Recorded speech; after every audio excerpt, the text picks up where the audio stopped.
The letter arrived on a crisp Saturday morning, its red HOA stamp glaring like a warning siren. My heart sank as I read the fine.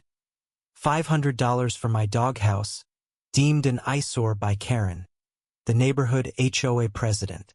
My golden retriever, Max, wagged his tail beside the modest wooden structure I'd built with my son, Jamie. It was our pride, painted blue with a tiny shingle roof. Karen's complaint stung worse than the finessed called it trashy at the last meeting, her manicured nails tapping smugly. I was a single dad scraping by after a layoff. That $500 was groceries, bills, Jamie's soccer fees. Fury boiled in my chest, but I swallowed it. I'd fight this. Monday, I marched to Karen's pristine mansion, all glass and columns, to plead my case. She stood on her marble porch, arms crossed, her voice dripping condescension. Rules are rules, Tom.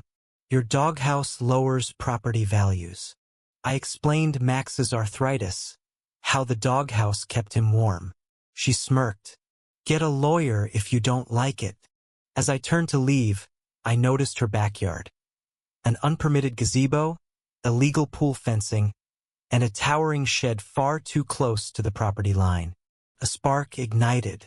Karen's mansion wasn't as perfect as she preached. I spent nights poring over city code books, uncovering 8 violations on her property, from unapproved renovations to hazardous electrical work. The truth hit like lightning. Karen wasn't untouchable.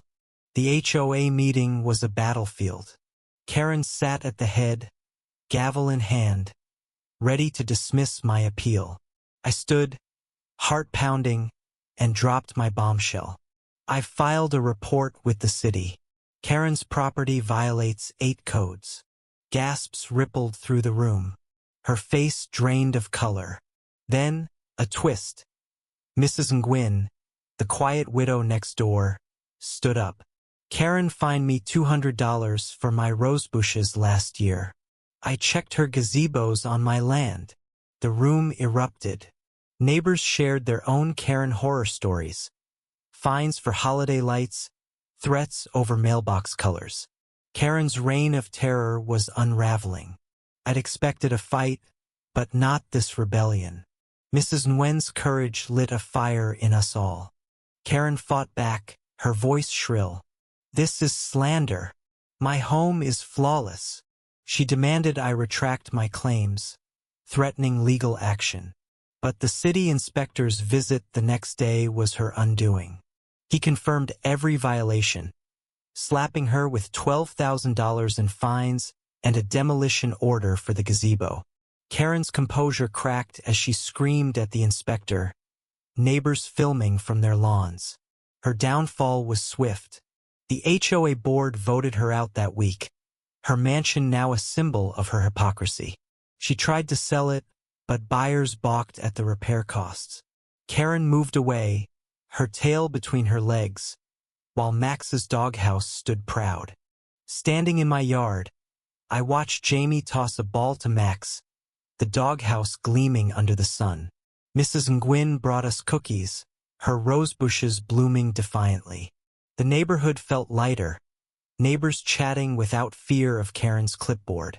I'd fought for more than $500. I'd fought for fairness, for Jamie to see that bullies don't always win. Karen's fines had crushed spirits, but together, we'd rebuilt ours. Justice wasn't just her fines. It was our community reclaiming its voice. I framed the city's violation notice, a reminder that truth can topple tyrants. Share your thoughts.